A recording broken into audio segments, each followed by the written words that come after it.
My name's Dan Weiss. I am a product manager at Boeing in a group called Digital Transformation Environment just south of here in Bellevue. So tonight's talk is about managing stakeholders, strategies to manage stakeholders. So what I'm going to try to do tonight, in the talk tonight, is I think I'll go for 45 minutes, I think maybe an hour, is I'm going to talk about what a product manager is, just so we're baselined on that, and sort of what I do as a product manager very quickly. Talk about what a stakeholder is. I'm going to talk about the work of managing stakeholders or stakeholder management. I'm going to talk about why we manage stakeholders. I'm going to give you a framework that I realized in making this presentation I've used for a long time that's really helpful for me, that I hope will be helpful for you. And then I'm going to go through the framework with you and explain, it's a framework to explain different types of stakeholders. So I'm going to explain different sort of variations of stakeholders and then strategies within each of those sections on how I think about and manage those different types of stakeholders.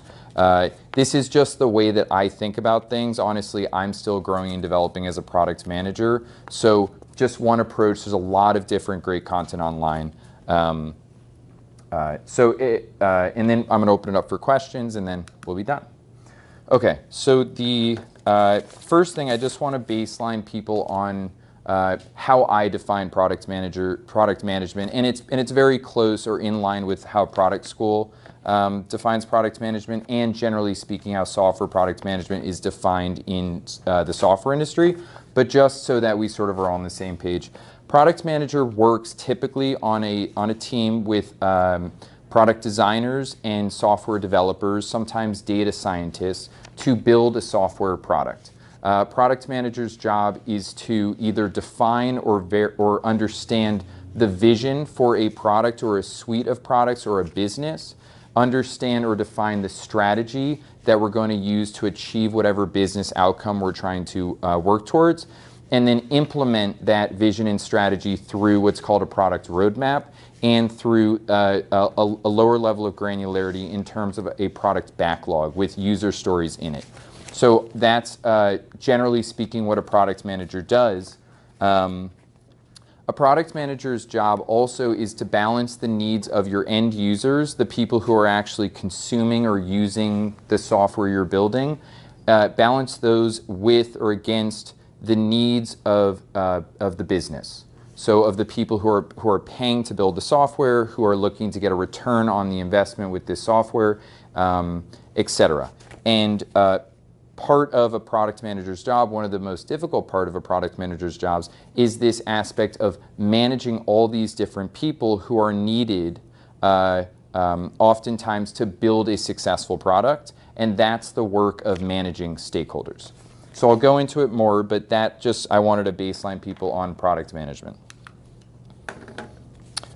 One last thing, so I'm speaking generally from the perspective of an enterprise software development, so it can be B2C or B2B, but I'm talking about, business to business or business to consumer or customer.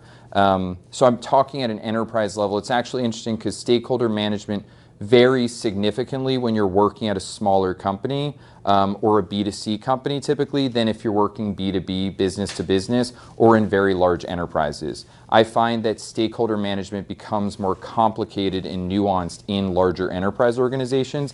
It can be very complicated in sort of smaller or more clear-cut organizations or companies or sort of objectives, but most of the time I think it's a little bit simpler. Okay, so with that, I just wanted to define what a stakeholder is. This is a definition I got online. I'm going to read it. So a stakeholder is a person or a party that has an interest in a product and can either affect or be affected by that product or the business, right? So it's basically someone who's involved. It's someone involved to some extent in the building of this software product. So in reality, it's really anyone who's touching it. And I'm going to give you some examples in 1 second. Okay, so here's examples of stakeholders. I'm not going to read them all, but it's everything from investors to governments to suppliers, your customers, your end users, operations, subject matter experts, or what oftentimes abbreviated to be SMEs, auditors, compliance, security, quality, architecture. There's, you name it, they're a stakeholder most of the time in some regard. So these are all examples of stakeholders, but the bottom line in a sort of technical sense is that anyone who's touching this piece of software that you are building is considered a stakeholder.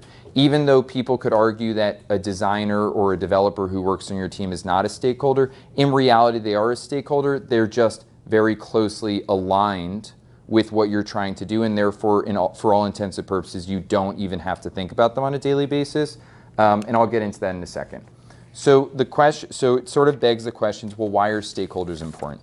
Well, stakeholders are important because they're going to help you build this successful product. And that if you don't consider these stakeholders, you typically cannot get to where you want to go in building these in a successful product.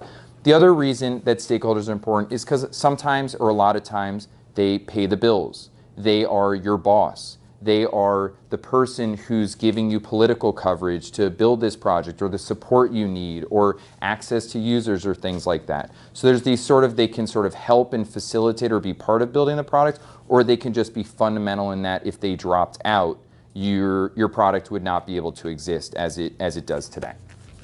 Okay, so stakeholder management is the activity of interacting and managing or addressing all the different needs of all these different stakeholders who are involved in either building a successful product or involved in building the product, or who are paying your salary, etc.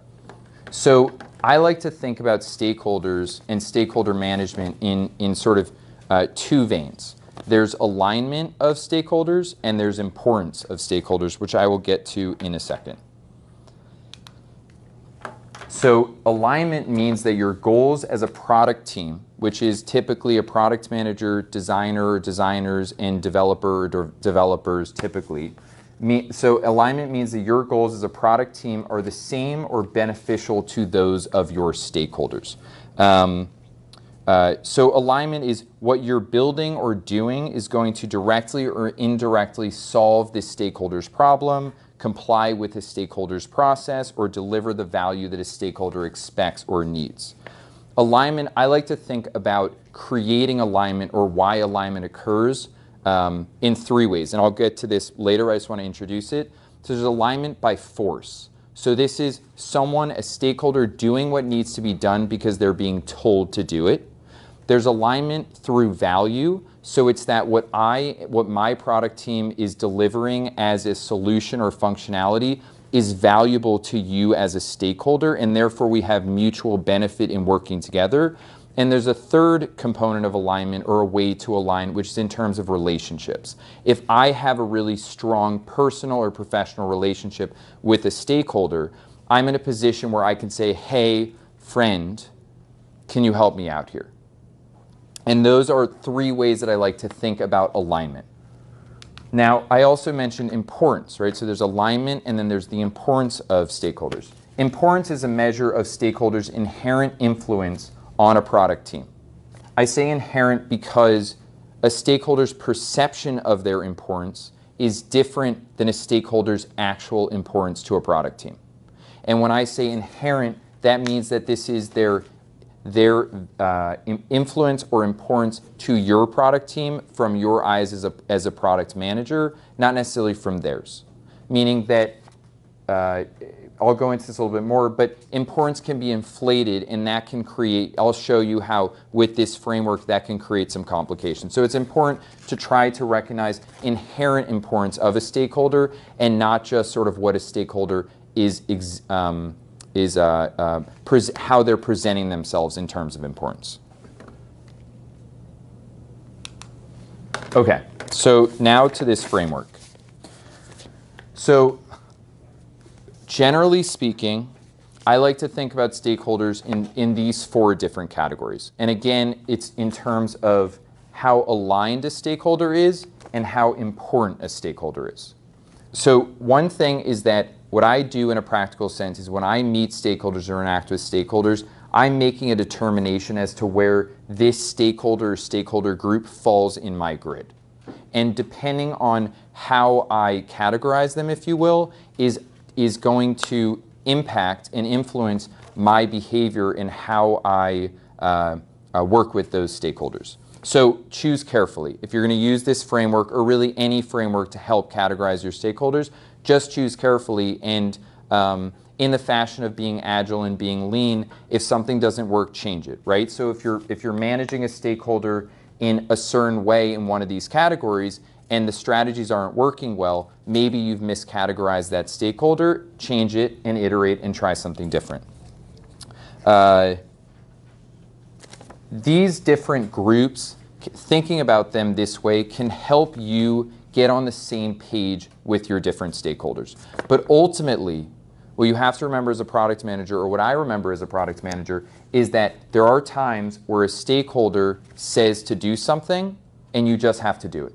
If the stakeholder is providing the funding for an initiative or for the development of a product, and they say do whatever, you can try to align them, show them different perspectives, etc. But at a certain point, you just have to do it, right? And maybe as a product manager, you have to go on a limb and push that stakeholder a little bit further than maybe you would in a different case. But ultimately, I just want to sort of make that point that typically when stakeholders are important and you can't get them to a point where they see things from a different perspective, you may need to concede your position. And instead of you standing here as a product team, trying to align a stakeholder to you, the stakeholders are over here, you may need to align to them.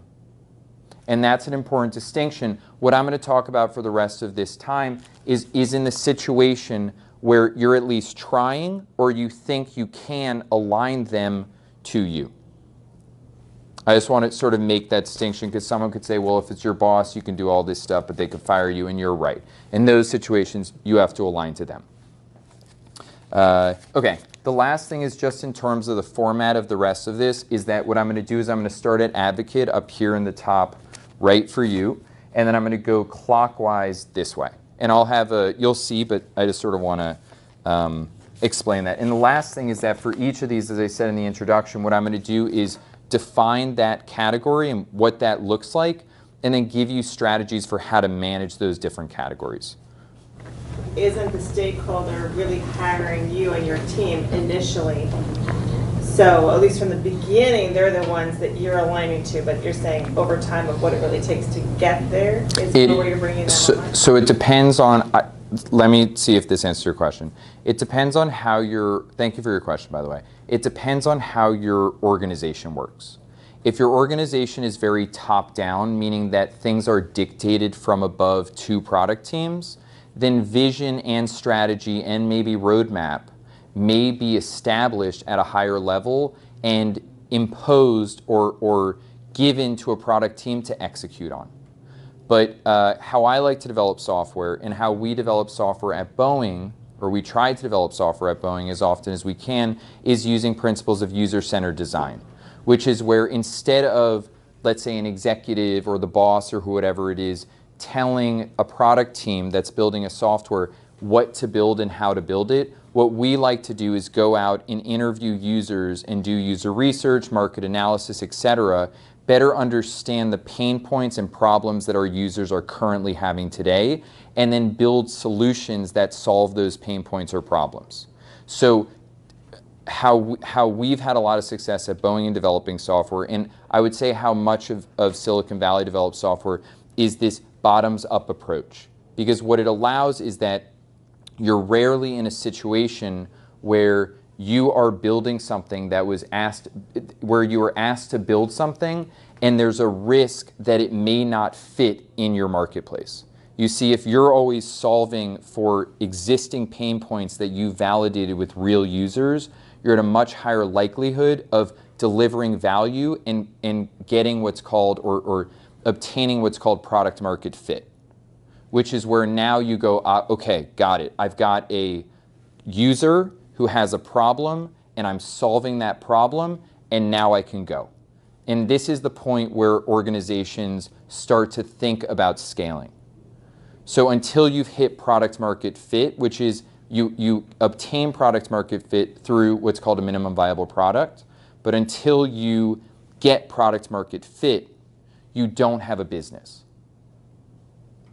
Once you get product market fit, at that point you go, got it. There's money here, there's people who will use it, now let's build a real piece of software. And so that's why MVPs, minimum viable products, look really janky a lot of times or really low fidelity, because we just got to validate that it works, it solves a problem, and once we do that, now we can go and really build a more comprehensive software solution. Is that helpful for you? Okay, good. Good question. I will say, though, that even in the case where you're user-centered design focused and you're sort of obtaining this input from your user base and customers, most organizations are going to provide vision and maybe strategy for what we're generally trying to do. If you're a software company, right, if you're, I don't know if I need to give an example, but if you're a software company, you probably don't want to go solve a user's problem of, I need help getting from point A to point B and going and building them a bicycle. While you may solve a problem in that case, it's not in line with your organization's vision and or strategy, and therefore you're sort of off course. So that vision and strategy helps a product team at a high level understand why and what we're trying to do, but doesn't define how we're going to do that. User-centered design and lean, agile principles help us get there. Okay, so with that, there's these 4 different types of stakeholders on a sort of this grid of important, unimportant, misaligned, or aligned. So I'm going to start in the top right-hand corner with what I call an advocate. So an advocate is an important stakeholder who is aligned. So this is a stakeholder who is your advocate. They're going to go to bat for you. They're going to get more funding for you. They're going to do what you need to do to, they're going to do what you need help with or to help you to achieve your outcome in building a software product. The reason typically that this is the case is because of one of the 3 reasons that I talked about before. If they're aligned, that either means that someone is by force, quote unquote, meaning they're telling this stakeholder who is important and aligned, someone above them, an executive or whatever it is telling them, do this. 2 is that what I'm building as a software team, what I'm building with my software team is going to derive value for them. Or 3 is that I have a really dang good relationship with this person and we've been friends since childhood and they'll do whatever I need to really help me out, right? But this is why they're in that position, because they're aligned. So that brings me to my next point, which is that these are, as I said, the people who are going to go to bat for you. And while they're supportive of what you're doing now, for either because they're being forced to, you're either providing value to them, or 3rd, because of the relationship, that may not always be the case. So some of the strategies that I would use in this situation is that you want to first understand why it is that this stakeholder is aligned. Are they aligned because someone's telling them to be aligned? Are they aligned because I'm giving them value? Or are they aligned because of my relationship? And there's 2 things you can do in the case to further this advocate's position in terms of stabilizing them and keeping them there. The first is that you can double down on one of the 3 alignment principles that I've discussed. So if an executive above them is telling them to do this, you can go provide value to the executive, or become friends with the executive, or do something with the executive, or get your boss to talk to the executive to make sure that you stay in good standing to keep this employee, this stakeholder underneath in line.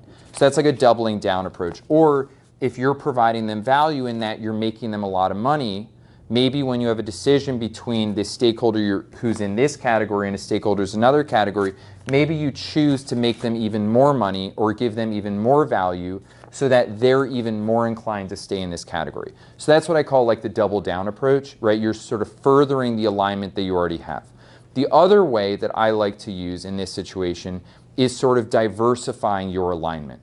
So in the case where I have an advocate who is an advocate because they're deriving value from my product, what I will do is go maybe become friends with the executive or have my manager call their executive, the executive sitting over them, and say, so let's say, I'm just going to give you an example. So let's say my manager is an executive, right? And let's say I have a stakeholder who's a peer to mine who has an executive above them, right? So this stakeholder who's an advocate who sits down here is an advocate because I'm giving them value, I'm providing them value. What I could do is I could ask, and I've done this before, I could ask my manager who's an executive, let's say, to call their manager who's an executive. And my manager would pick up the phone and say, hey, Sally, Executive Sally, this stakeholder is doing such a great job with this product engagement. I just wanted to let you know how great of a job they were doing and how appreciative we are of this stakeholder's effort and contribution to our work. Now, typically what happens is that Executive Sally's stakeholder pulls this, Executive Sally pulls this stakeholder into her office and goes, hey, stakeholder, you're doing a fantastic job on this product over here. Keep up the good work. So now what I've done as a product manager is that in addition to providing them value, I've now aligned them further by developing a forced relationship, if you will, in the sense that now this stakeholder, let's say now I go, okay, I'm not going to give them value anymore. They know that their boss, this executive, really likes what they were doing before. So it's not forced in the sense that they're being forced to do something, but they're going to be very strongly incentivized to stay aligned because their boss likes what they're doing. The other way to do this, right, in this strategy of furthering alignment is just, I'll give you the relationship perspective, is that, so let's say an executive, brand new situation. Let's say an executive is making this stakeholder work with my product, align with my product, right? Which isn't a really great alignment strategy because you're forcing someone to do something. Not great management strategy, but let's say it is, right? So to me, I'm like, well, this is an advocate, but high risk. Because if the executive changes their mind or the employee has a bad day, I could really be negatively impacted because they're important. Right, because they have a large stake in the, yeah, it's going to take a second. Because they have a large stake in the initiative. So in this case, what I can do is go and develop a personal relationship with that stakeholder. Right, and now what I've done is I've taken this stakeholder who is being aligned purely by force, and I have a personal relationship with them. And while a personal relationship alone most of the time won't get someone to really move a huge boulder for you, it could help someone hesitate from changing their mind about their advocate position. So that's what I'm talking about when I say doubling down, which is sort of furthering one of those three alignment principles, or expanding that alignment through hitting on one of the other three. Does that make sense? Any questions on that? Yeah. So if you're using the friendship approach and you're in a big organization or something, that becomes very time-consuming. So stakeholder management is very time-consuming. Depending on how complicated and important your initiative or product is, depends on typically how nuanced and complicated and intricate stakeholder management can be. I think something that I missed before on the importance slide that is relevant here is that importance, another way to think about importance is that if this stakeholder pulled out, if they said, hey, I'm gone, what would be the impact to your product? Well, if it's a stakeholder who's providing the funding, they're then very important. But if there was no impact to the product, or you would be sort of in this hypothetical situation saying there's no real impact, they're of lower importance. They're not unimportant per se, but they're of lower importance than others. So to your question, stakeholder management, you need to prioritize how you manage stakeholders. And I'll get to this when I sort of go through them, but the last thing I'll say, and you actually sort of fed right into it, is that the advocate position is one that you probably want to spend time on, but you don't want to spend an absolutely exorbitant amount of time on, because they're already on your side, right? They already are supportive, and they're already rah-rah cheering for you, right? And so in this case, now if it's a situation where you're like, they're an advocate, but I don't know if they're a really strong advocate, maybe you want to prioritize them. But in other cases, maybe you say, you know what, spend a lot of time with them, I'm making them a lot of money or making them look really good, maybe I want to focus on another stakeholder management category. So I'd say that advocates need to be maintained, and you've always got to be looking for opportunities to give them layups. Just always got to be looking for opportunities to make them look good. Go ahead. If the stakeholders are within an organization or outside an organization, are our strategies going to be different? Or Can you say if the stakeholders are from different organizations aren't? within our organization? If stakeholders are within an organization, go ahead. Within our matter if they're in. Oh, it doesn't matter. Yeah. If it's like a. Within the same company. I understand. Yeah. It does matter. I would go back to how important they are. So like in Boeing, we sometimes have situations where the staffing, the people who are building the software are from one organization, but the money's coming from a different organization. And I think you've hit on something, which is that it does make things more complicated. Yeah. It definitely does make things more complicated. And now I have two conflicting interests, potentially, that are both really important. Right? Because if they pull the people, I don't have a product. If they pull the funding, I don't have a product. But they may want different things. And in that case, I'm going to give you strategies for dealing with that type of thing. But in that case, you have to look to the strategy and vision of your organizations. What are we? It needs to be. We need to stop having a conversation about what I want or what I want as organization A or organization B. We need to start talking about what we're trying to accomplish together as a company. And that's why if vision and strategy isn't well defined, it becomes a pissing match. Because it's just like who has more clout, who can get more influence. So it's a good question. When it comes to these foreign stakeholders, how much do you put on the importance of whether you look at someone and say, well, that one's a strong influencer, that person's not a strong influencer? Do you put that as part of... When you say influence, you mean importance? Or you're saying as a different... Well, when you think of an advocate who is on the aligned side, Mm-hmm. if they're a strong influencer, then someone who's important but misaligned might be able to be brought into line by the advocate. It may not be too much of a risk because they're going to mitigate it. Yeah. But if the influencer is stronger on the misaligned side, then Well, so how much do you I'm put going that into? This is all the nuance. This is why being a product manager is hard. Both of your questions, this is why it's hard, because making these judgment calls are really difficult. Like, do you spend half your day at another site working with one stakeholder, or that time with another stakeholder? I will say that I think that maybe this model could be updated to an extent, or something could be added for influence, because you could have an important stakeholder who's aligned, who I'm calling an advocate, but maybe they're like really quiet, right? And so therefore, but this one's like really loud, meaning they're unimportant and misaligned. But so that's what I was talking about when I talked about inherent importance of stakeholders. See, because ultimately to you, stakeholders have a definitive level of importance. To them, from their perspective, they may disagree with their level, the level of importance that you're giving them. Does that make sense? Okay, next category. Great questions, thank you. Okay, so now I'm going to talk about the next question, which I call supportive. Supportive is unimportant, is unimportant and aligned. So in the supportive, in this situation, these are your cheerleaders, but they really don't have that much impact. They are people who really like what you're doing, but are just not really that relevant or involved. So I've had situations where, so at Boeing we have a quality organization, which is very important obviously for making airplanes. How we build software in my organization is we have a lot of built-in quality. So we do test-driven development, continuous integration, continuous deployment, and pairing.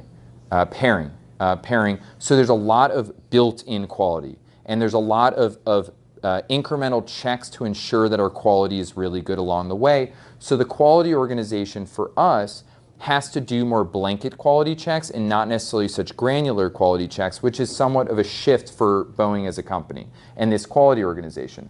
So that could be an example where quality is aligned, but not necessarily that important to my product, in the sense that I don't necessarily need that quality organization rah-rah advocating, rah-rah right, with me, selling me on stuff, because we've already had a conversation, which is that quality is built in. They really like how we're building software, and yes, they need to review everything at the end, but on a day-to-day, they're not as relevant. So they're gonna be supportive, but they're gonna be supportive because they're aligned, but they're just not as important on a daily basis in thinking about building your product. So something that I like to think about here is that this is a category, you never want to ignore any of these, and it is a lot of work. But this is a category where I try to look for easy layups, but less frequently and in a more passive sense. So in this case, I may have a little plan to help this stakeholder look good, or I may really go out of my way to make, develop a relationship. In this case, anytime I see an opportunity where I can help them out, I do. So an example of that is I was working down in Long Beach on software products, and we had stakeholders who in my mind fit into this unimportant's really not the right word. It's less important than important if you sort of look at it on a spectrum, and then aligned. And so we were releasing a first iteration of the product. The product was great. It delivered a lot of value to different stakeholders who are up here and in different places.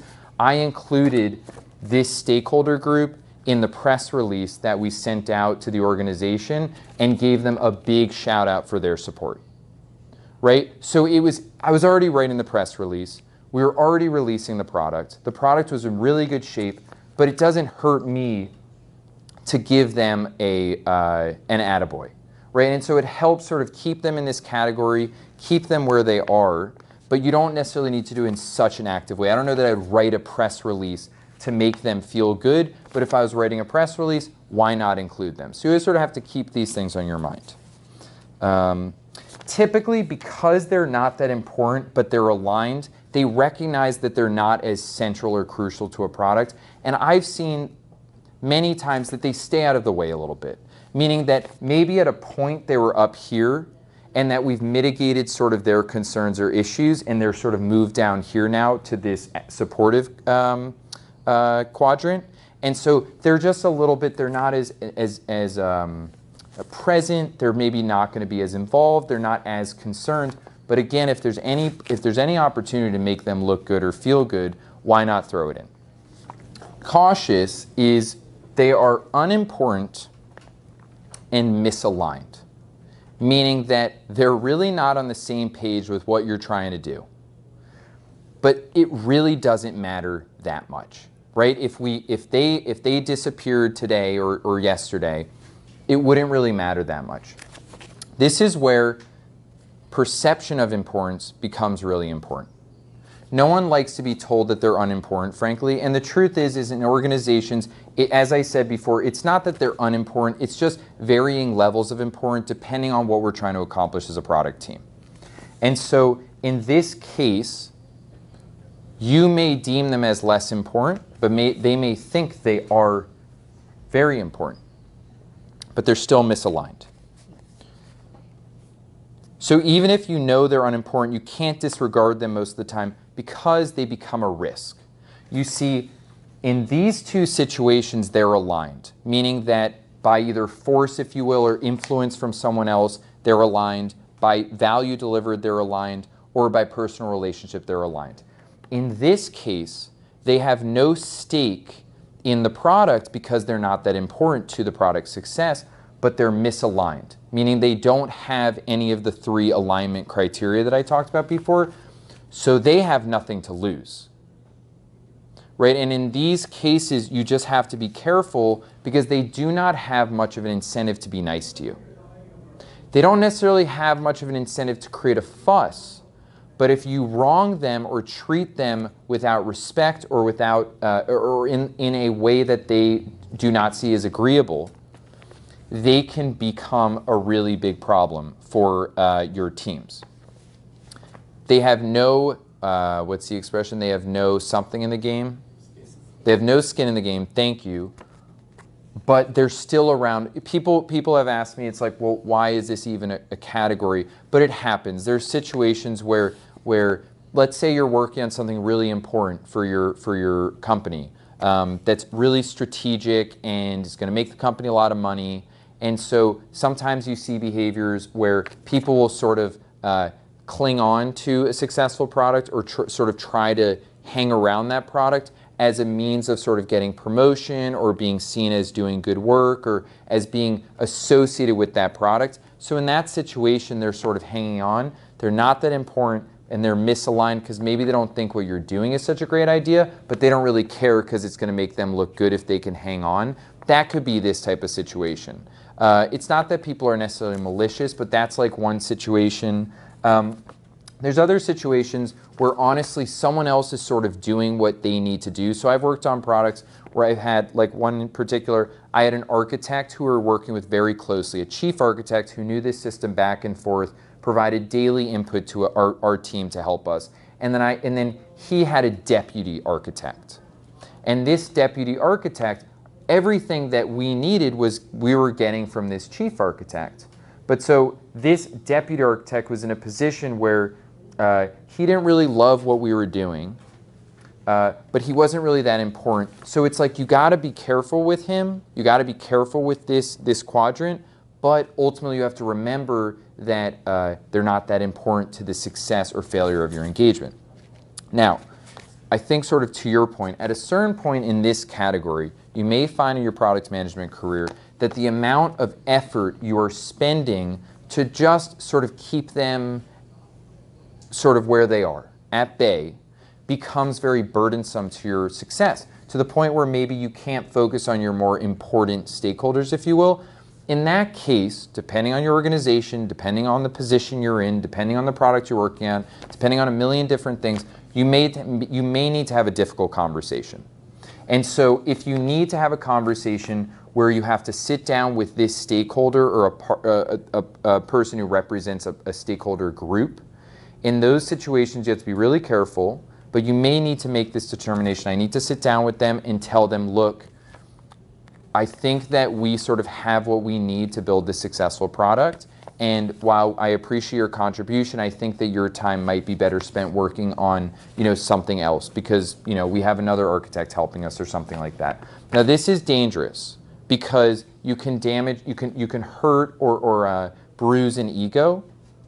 So depending, I'm talking about a deputy architect, but this could be an executive.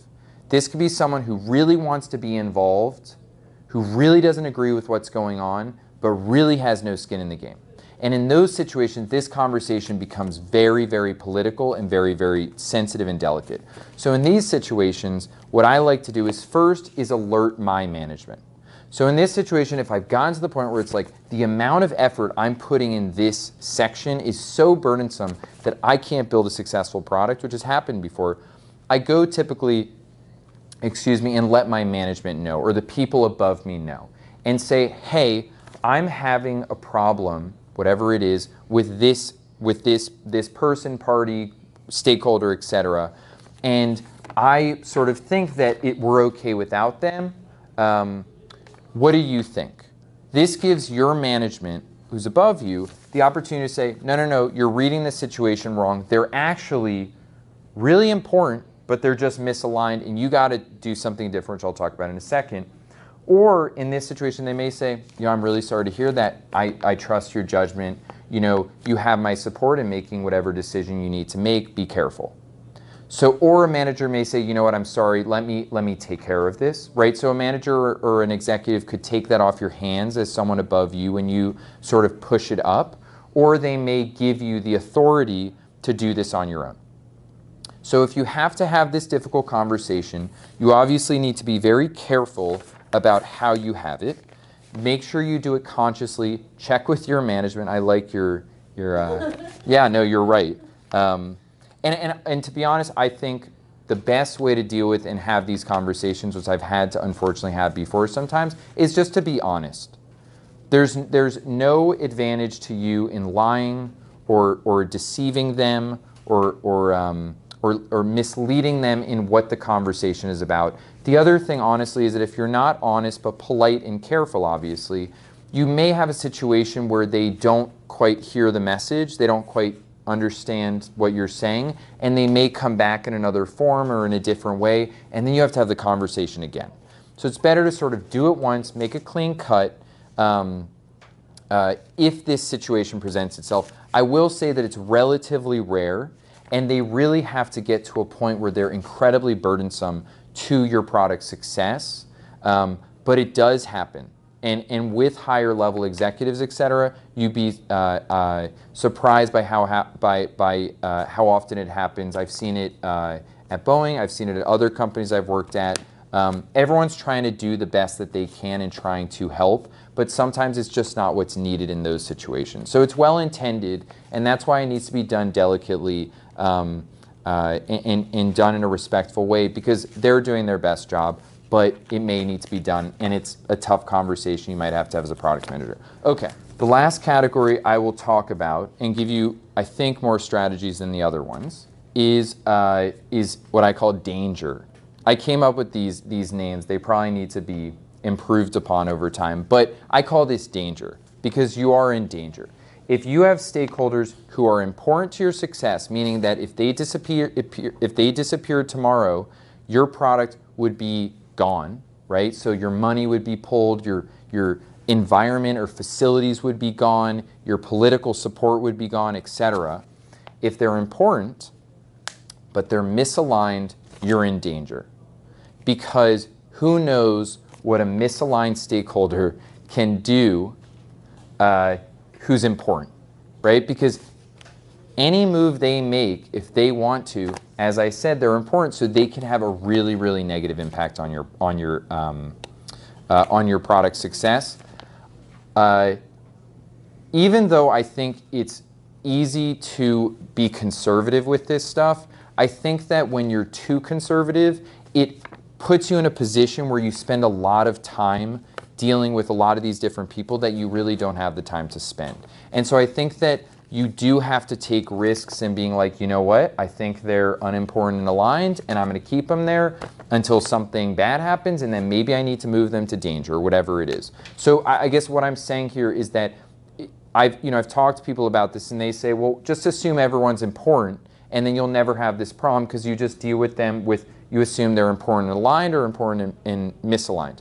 The thing is that this danger section requires a tremendous amount of time, tremendous amount of energy, and a tremendous amount of political capital, and finesse. And this advocate position does require time too. So it's if you sort of push everyone or weigh everyone on a more important scale, you're giving yourself, a product manager, a lot of work, which you really may not have the time to commit to this. So I know you're all super eager for the danger section. Okay, so as I said, they're really critical for success, but if you can't get them to align, they could tank your project. I've had comments on sort of these concepts in this danger column, which it's like, well, if they're important, but they're misaligned, right? They're over here, and your product team's over here. Why aren't you just aligning with them? If they're important, why aren't you aligned with them?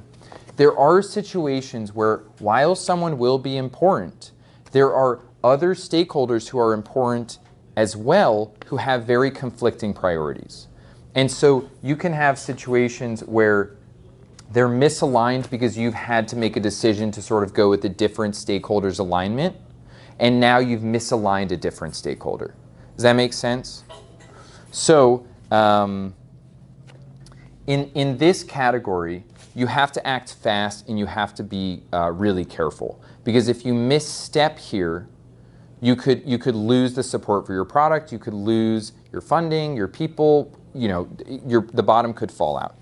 So in this situation, I'm going to give you a lot of different strategies. I probably could have done a better job of organizing them, but hopefully they make sense. So the first thing is to understand why they're misaligned, or understand why they disagree with what you're doing. Because maybe it's just a misunderstanding, or maybe it's like, right, because always thinking about this force or influence, value and relationship, maybe it's like, oh, I really didn't understand what you wanted. So we're actually much closer to alignment than I really thought.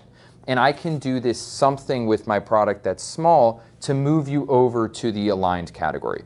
So that's one thing, is really sitting down and empathizing with them and understand where they're coming from, why they are misaligned. Now, I'm going to give you a bunch of strategies here for how to help them come to your way of thinking or to maybe see things in a different way. I don't think any of these are going to be so crazy, but they've worked really well for me. So fundamentally, I like to pull on concepts from a man named Dale Carnegie, who wrote How to Win Friends and Influence People. So Dale Carnegie talks about, I'm going to screw this up, but fundamentally, the strongest relationships, you get people to do what you want, if you will, by showing them how it helps them, by giving them value. So it's the difference between saying, we're going to make a lot of money for the company, instead of, I'm going to make you look really good when we make a lot of money for the company. Right? It's these nuanced language shifts from, instead of going from a place of like what I want or my product team needs, to here's how I can benefit you. So all of this I just want to encapsulate in this concept of, I'm always looking for ways when I have misaligned stakeholders who are important especially, to find ways to give them value quickly. Because to me, the most sustainable and the most effective alignment strategy of the three, this influence/force, value, or relationship, is deriving value. This executive, you must do it, or I really like what you're doing, so keep doing it, force strategy can work for a period of time, but people can get sick of it and sort of go and rebel and be a rogue and do their own thing, and that can create a lot of problems.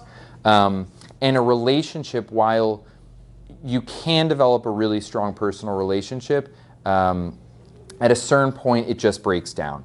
Because ultimately most of the time people are going to do what's in their best interest, not necessarily what's best for a relationship, because people do what's best for them. Everyone does what's best for them.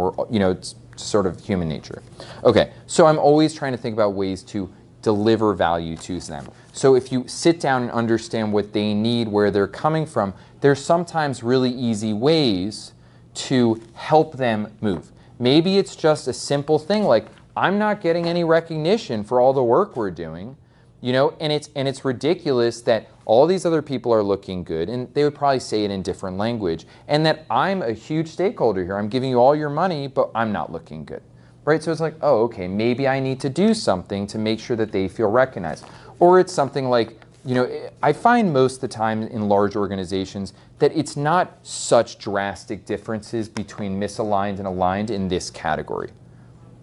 I find that there's sort of nuanced things you can do to help them move in the direction of aligned, and maybe they're always important and a little bit misaligned, but they're close enough because you're giving them enough value, right? So if they're like all the way over here, if you will, and you like move them over here, you've done a good day's work. Okay, so how to help them see things from a different perspective. So one strategy I used, and actually a team I worked with used recently, is using information that's derived from something else other than your personal opinion. So let me give you an example. We have product managers working on a very strategic engagement for Boeing as a company. It's so important that there are a lot of people who need to be involved and who truly do have a stake in this product. The thing is, though, is that these product managers, there's 2 of them working on the product, are so busy managing all the stakeholders and making sure that every stakeholder is sort of appeased and is deriving value from the work they're doing, that they have almost no time with their developers and designers to actually build the product. So so these product managers are left in a situation, their teams are left in a situation where they can't progress in building a product because they're trying to understand the value they need to deliver from all these different stakeholders.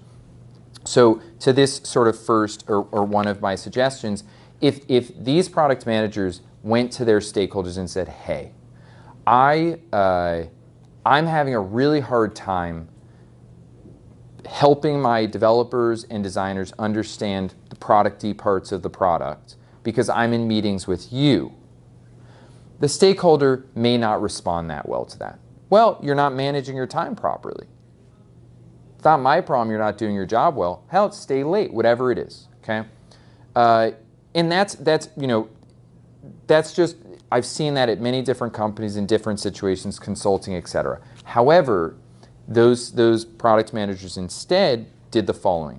They on the board in the area where their team's developing software, they put up a poster that says "Help!" exclamation point. I need a PM. PM short for product manager. And every time a designer or a developer needed support from a product manager, but didn't have it because the product managers were away dealing with other things, they put a tick mark on this sheet of paper on the wall with a Sharpie.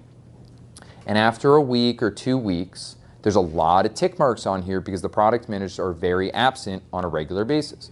So what these product managers do, instead of going into the stakeholder meeting and saying, hey, I'm using up most of my time during the day on meetings with you, I need to be with the product team, and it's really hurting our ability to deliver value to you, they came in with the sheet. And they said,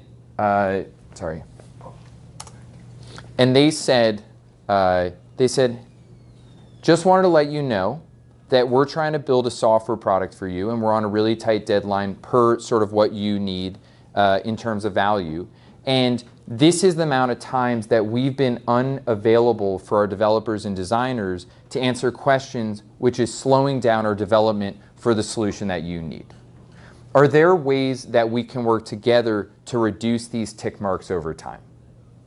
That's a very different conversation. You're coming in with fact, but it's not a person-to-person attack. It's not saying, you stakeholder, sorry I'm looking at you, you stakeholder are causing me delays in my time. It's saying, we ran a little experiment, and what we found is that we're spending a lot of time in these meetings, and it could be helpful for us if we reduce that amount of time.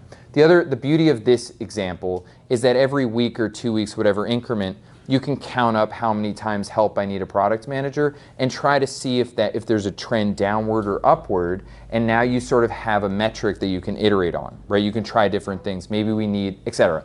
But so in this situation, I've taken the situation from a place where I, as an individual or employee, am talking to this important stakeholder and telling them they're doing something wrong, to a point where I'm just showing you the information. You can argue with the ticks on the sheet of paper all you want, but like, these are the amount of times this week, right? And so it becomes much more, it just changes the dynamic of the conversation. And it's not as aggressive. It doesn't put stakeholders in as defensive a position. They go, oh, well, let me help you solve that problem instead. And now you've gotten stakeholders to see things from a different perspective. You've influenced their behavior to help themselves, frankly, and to help you. So that's one strategy I use, which is fundamentally to not talk from a point of your perspective, but to talk from a point of information or data or qualitative, examples or whatever it is. That's one example I've used that's been very helpful. The other thing is that sometimes stakeholders don't really know what's going on. They're sort of in the dark. They haven't been looped in properly. They just have not been pulled in. Even though they're important, believe it or not, they're just not that in the know about things.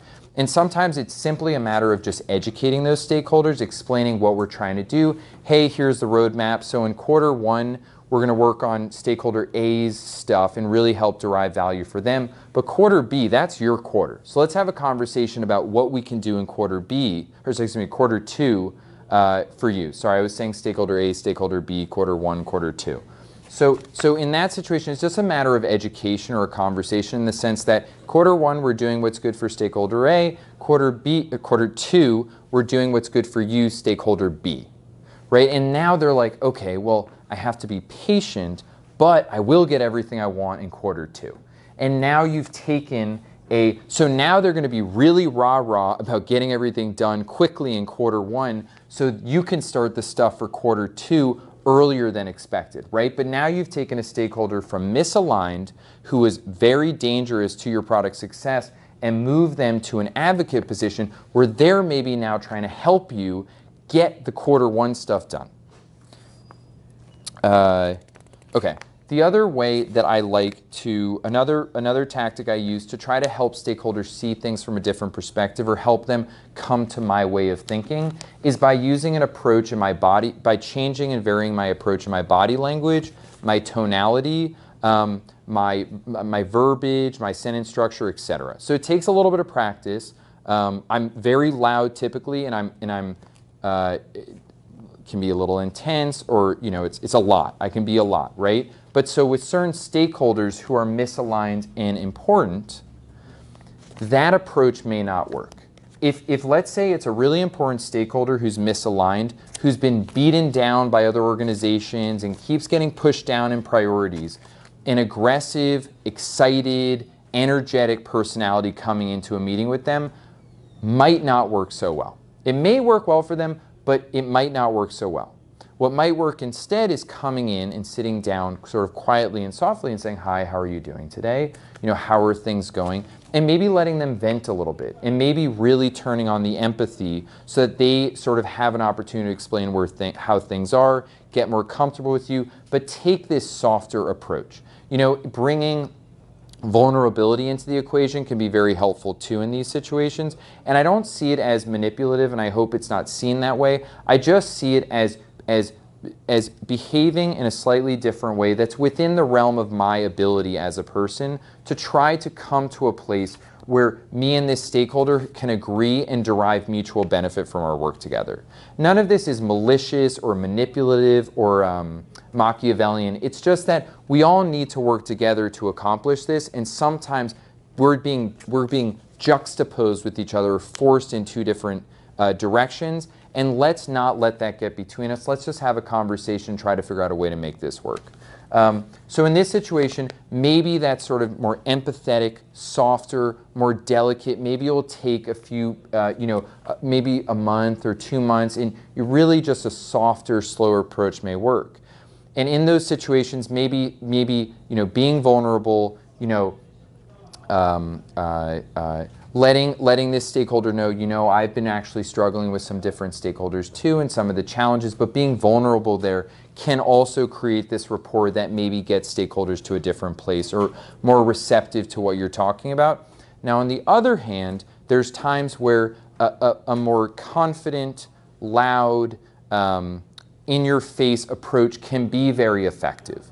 If you have stakeholders who are misaligned and important, and maybe they're being misaligned because there's a lot of different voices coming at them, maybe they need a really soft approach to sort of contrast from all those loud voices. Maybe they need an even louder voice to tell them which is the right way to do things. And so in those situations, coming in, being confident, I know what I'm doing, trust me, I'm going to make sure that what you need done is done in Q2. We've got this controlled. I've done this before. That approach may work better in certain situations. But so varying your approach and your strategy and how you interact with these different people can have a big impact on whether you can move them from misaligned to aligned. Another tactic I use is one that comes from human psychology, which is that when you make a concession, the recipient of that concession is more likely to reciprocate a concession. So, if alignment means this over here, and misalignment means this over here, if I say, I can totally see where you're coming from, let me do this. I'm going to move here for you. And they're still over here. They're now more psychologically inclined to go, let me move here. So maybe you don't get fully aligned or fully aligned, but you've gotten more aligned than you were before. And this concept of this use of concessions is psychologically beneficial, but it's also good in the sense that it shows goodwill. It shows that I see where you're coming from. Let me help you. Let me do something that is not, frankly, in my best interest, but that helps you. Would you be willing to do something that's maybe not an ideal situation for you, but that helps me? And that can work in different situations.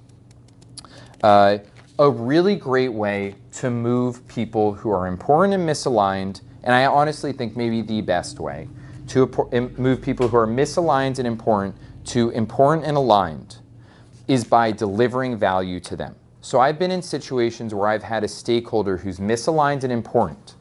And if you have a product team who can build software fast or get through a feature really quickly, you can maybe, do something that creates even further misalignment or keeps you misaligned. But when you get to the point, thank you, when you get to the point where you've delivered the software, delivered the feature, it delivers a lot of value to this misaligned stakeholder. So it's sort of like they don't quite see it, it wasn't maybe so apparent to them, and maybe it was difficult for you to communicate, but in the end, you gave them a lot of value really quickly. That's a really great way to align a misaligned stakeholder. If they're making money, if they're looking good, this going back to Dale Carnegie, just fundamentally, but think about it in terms of providing value to them through the delivery of the software product.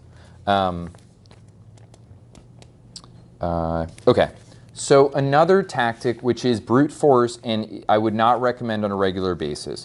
If you have a misaligned stakeholder who's important, and you have another stakeholder who's more important and of equal importance who's an advocate, and you as a product team have looked at your user research, have looked at the pain points, the market you're in, the strategy and the vision, and made a determination that where you are aligned and who you are aligned with is a good move for the company, you may sometimes need to escalate.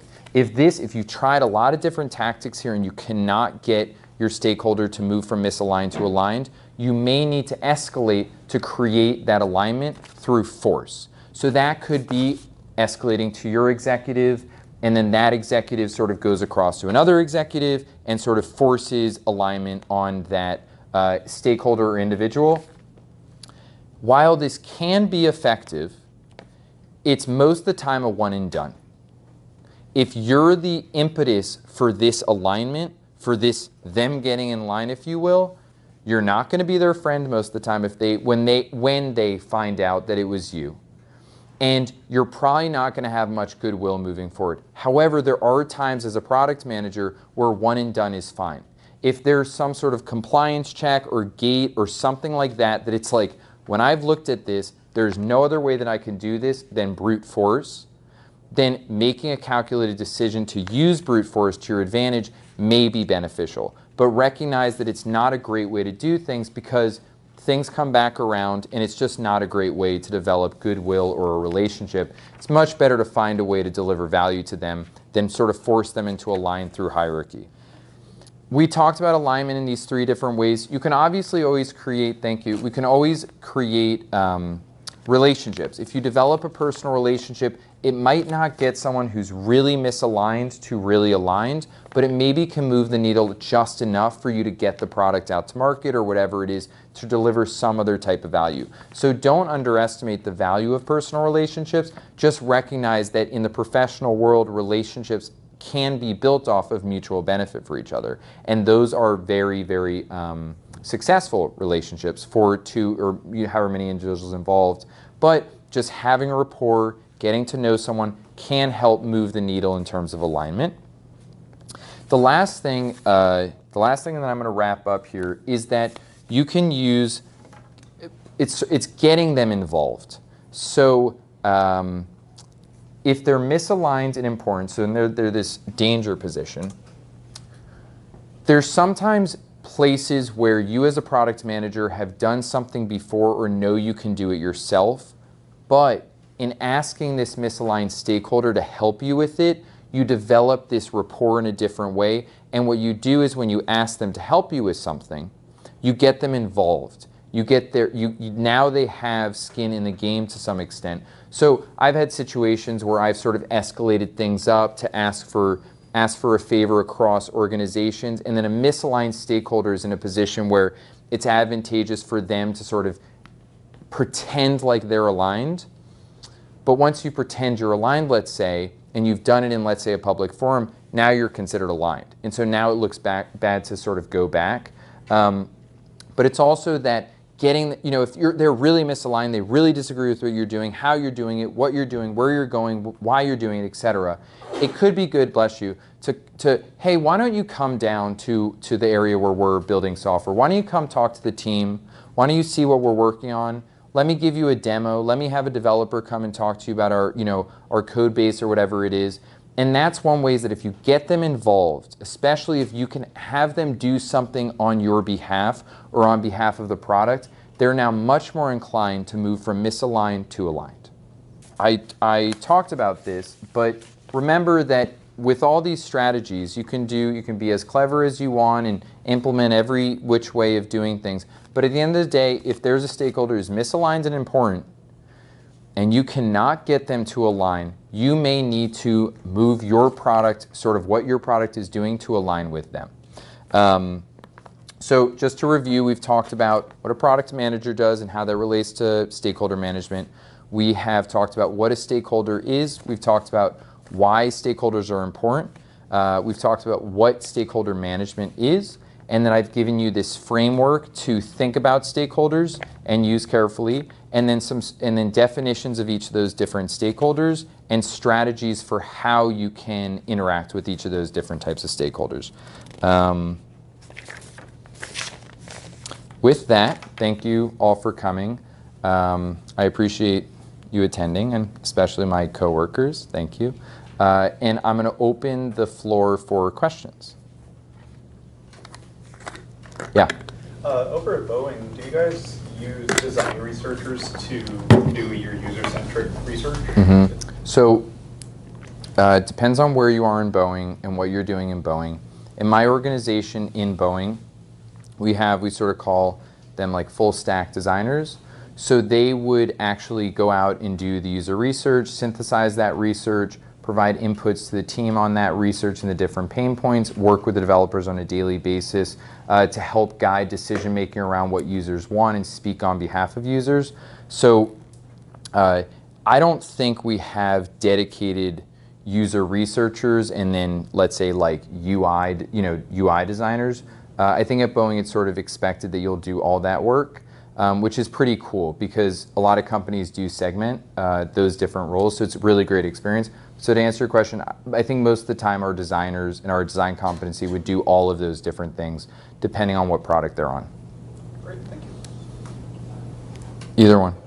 I promise I'll get to both of you. Are there questions you ask yourself if you have a hard time pigeonholing a stakeholder in one of the 4 quadrants to help push them one way or another? So yeah, I've actually learned a lot about how to deal with this in the past year because of lean, agile principles.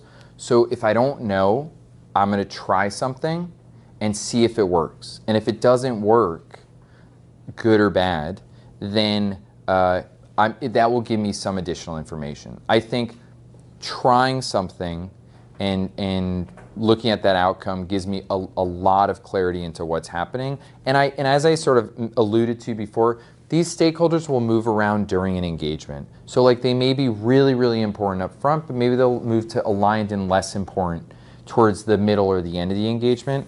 But I think that using these different strategies, you can sort of like, I'm trying to think of an example. Like I'll just sort of say, okay, I think I don't know that I've ever thought about it this structurally until I created this presentation, but I will say like when I meet a stakeholder, sort of get a feel for them, I'm going to make some sort of, I'm listening to their language, their body language, how they're interacting. I'm going to take a guess. They are misaligned and unimportant. I'm going to take a guess and I'm going to treat them as such, right? But if when they really start making a fuss or whatever it is, it really doesn't have an impact, maybe I need to move them to a different category or something. Or if they do start making a fuss in the first place and I was like, wait, they were aligned, I thought, okay, I'm moving them to misaligned. I'm treating them as sort of like hostile, if you will.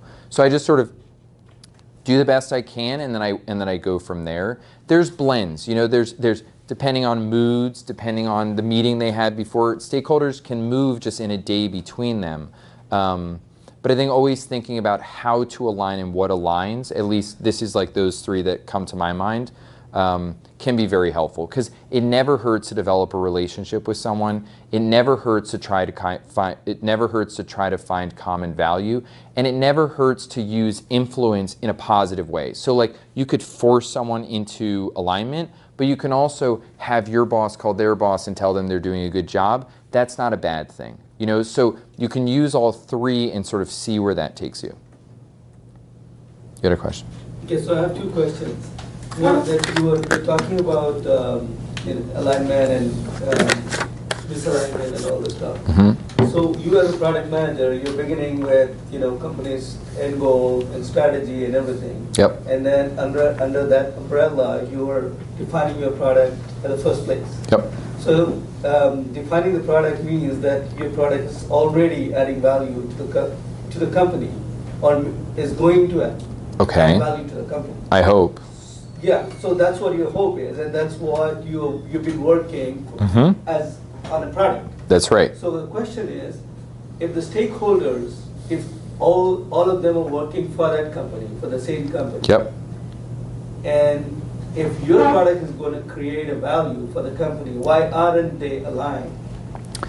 It's a good question. This is why I was saying in the beginning, and is that at smaller companies, you don't see this behavior as often because everyone knows where the money is coming from. No, at a smaller company, what I typically find is that no one's that far off from the thing making the money that's keeping them employed. And therefore, when they start behaving in a way that misaligns themselves from the company's objectives, visions, strategies, they get pretty quickly shifted into alignment because it's like, this is where the money's coming from. This is why we're a business. What's going on here? Now, in larger companies, it can become much more convoluted to know where the money is coming from, where value is being generated from, what value means, and how we measure value. And so in those situations, you're sort of hovering above ground. You have sort of no basis to know where things are. And so in those situations, these stakeholders, you ask them again, you ask them a different way, they will absolutely tell you if they're misaligned and important. They'll absolutely tell you, I'm doing the right thing for the company. This is the right direction to go. You can talk to another stakeholder who's aligned and important, and they'll say, no, this is the right way to go. And sometimes in those situations, it's like, okay, well, the two of you need to have a conversation and figure out what we're going to do here. But I think to answer your question is that in bigger companies, businesses are sometimes treated as their own entities, as their own profit and loss centers, right? And so then there's conflicting, right? Like, I need to spend money and they're going to make money over here, but I want to make money and make them spend money, that type of thing. Or it could be that there's conflicting priorities. Like, even though vision and strategy at a very high level are set, vision and strategy for those organizations conflict with each other, and that's why you could get that conflicting behavior. Does that help you? I think it's really a consequence of these very, very large companies. So everything boils down to your judgment as a product manager. Right? Well, so that's why I think user-centered design is so brilliant, because user-centered design de-risks the chance that you're going to build the wrong thing. You're going to build something that isn't going to deliver value. So now, instead of trying to make sense of like, well, is it this way or this way, and now I'm making this decision as a little product manager in this huge company, you don't have to do that. As I said before, you can use the evidence that you've gathered with your designer, right? And that helps justify the decision making and protect you, frankly, in your job, but also helps you know which way to go. And it can give you a lot of ammo to walk into a misaligned stakeholder and say, look, I totally get what you're saying, but like, when you look at the information, when you look at the data, when you look at the user research, I'm seeing something very different. If you disagree with how I collected this information, let's have a conversation about my techniques, but otherwise, like, this is what we're dealing with here.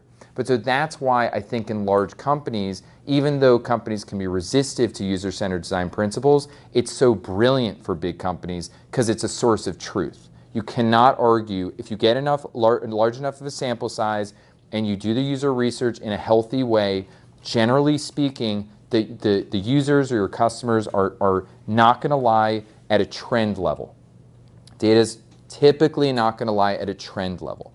So that's why I think it's such a great component of large companies. And I think it's great Boeing's pushing to implement that further in the company. Is that helpful for you? Yeah, so the second question Yep. is, like, as a product manager, you said that you spend a lot of time mitigating and talking with the stakeholders, and sometimes you often like run out of the time to like communicate With the team. with the team. So do you have to involve in like the technicality of the product, or just on the superficial? The technical components of the product? Yeah. So it depends on where you work, and it depends on what organization you're in.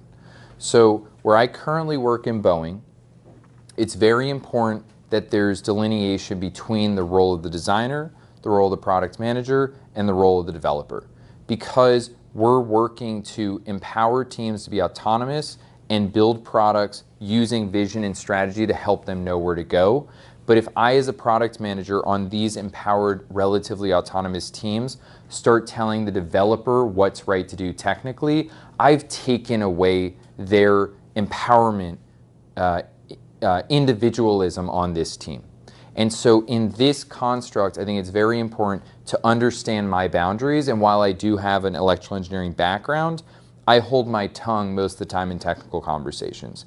It does help to sort of eyeball things, but if my development team says, look, this is the right way to go, generally speaking, I'm going to trust that, and I'm gonna remove myself a little bit from, well, why did you choose that? Why did you choose that, etc. Now, I may make sure that the architect and a SME are in the room or involved in these conversations to make sure the development team isn't off on a tangent or whatever it is. But ultimately, in this construct, I try to be very careful about my delineation. Now, at other organizations I've worked in, and when I consulted down in LA, that can be very different. There's product managers who fundamentally work on a very, very technical product. And so just like baseline, you're dealing with a lot of technical stuff all day, so you're very involved in the technical work. There's also situations where you're working on just a sort of normal web application or iOS application or whatever it is. And in those situations, though, the product manager may be deeply involved in technical decision making. I think after seeing a lot of different ways of this being done, that a product manager needs to respect the technical discipline, needs to respect and question and make sure that the technical team is doing their due diligence, but ultimately to trust that discipline to do what they are hired to do. Because I, as a product manager, would not appreciate if developers started defining the roadmap, or managing managing the different stakeholders, or reprioritizing the backlog, right? Like, that's sort of my responsibility, my place of authority, and this technical stuff is theirs. And so by me sort of involving myself too heavily in it, I take away that from them. Is that helpful? So it depends. Where I work right now, delineation, but I've seen a lot of different variations. From what you're describing, though, it sounds like part of your role is to make sure that if there's additional things, like you mentioned the SME, the architect, maybe you need a lot more teaming with one or both of those roles for a period of time, depending on what kind of situation you're in, to ensure you're getting the right balance. Yes, but in the healthiest of situations, in my opinion, what I would do instead is, instead of me going out and getting the SME and getting the architect and saying, hey, make sure these guys, my developers, the developers on my team are doing the right thing. Instead, I would go to what we called like the lead developer, the anchor we call them, go to the anchor who's my counterpart and say, hey, I know that it's really not my business, but it seems like this tool decision is a really big decision for what we're going to do moving forwards. Have you talked to architecture or the subject matter expert? Do you need any help connecting with them? Are you struggling to find them or get time with them? Maybe I can help you with that, or get someone who can help you with that. So it's better because, see, in that case, I'm disempowering that anchor role, that lead developer role, from doing their best work. So instead, I want to sort of maybe hint at them or give them some idea of it, but then trust them to do their thing. Is that helpful for you? It's a lot of it is being respectful of these boundaries, because once you cross it, it's like, do you need me, or do you want to do my work and get paid double the salary? Other questions? One more question. Yeah. Go ahead. So if there is like conflicting views, like I'm releasing something. Never happens. They can do, right? Like, No, I was joking. Product is not going to work like what the which I want to launch. Yep. Is not going to work with what you are going to launch, Yep. launch next. Yep. How do you like now there's like they both can't align together. Right, you're just saying they fundamentally conflict. Yes. There's no way to get them to be. Unless until I do further development. Yep. Like my team does. In those situations, a product manager and the product team needs to make a decision. And those decisions are based on the prioritization of what is important and what value we're trying to deliver to what you. It depends. So the prioritizations depend on who we're trying to deliver that value to, what we're trying to deliver that value, what value we're trying to deliver, how we're trying to deliver that value, etc. So there's all these different ways that product managers prioritize their work, and that would help me. That would help guide me in the decision making to make, ultimately answer your question. You have to make a decision, right? Nothing is equally as important as anything else. Everything has, a prioritization. You can't do two things at once most of the time. So you have to make a decision. In those cases where you have sort of the winner and the loser, if you will, I think you have to have really strong justification for why you went the way you went, and make sure to do your due diligence to go back and talk to the team that you chose, right? Hey, we're going to need to push this out to quarter 2. We can't do a quarter 1. We've got to work on this other thing. Make sure to go back and talk to that team, explain to that team why you're doing it. Don't put that team in a situation where you choose this product over, this feature or functionality, team integration over here, and you just completely don't do this, and then never tell them, and they're like, wait, you don't want to be in that, right? So you want to mitigate that conversation, bless you, and make sure that you explain why, you have good justification, you're sort of covering your teams behind, and that they sort of understand why it is you're making this decision. Now, if they disagree with it, you have to respect the fact that they disagree. You can sometimes escalate, right? Like if you're like, hey, this is going to be a really tricky decision, I'm going to escalate to my management so that they know the decision I'm making and why they can check it off, so that when I come here, I say, hey, actually at the executive level, as well as all this data I'm giving you for making this decision, this is where the organization wants to go. It's not a pleasant situation to be in. I would actually, in those situations, look at what are the constraints. Like, is there an artificial deadline, or has something else happened that's creating these constraints and creating this situation where you have such conflicting priorities? Thank you, everyone.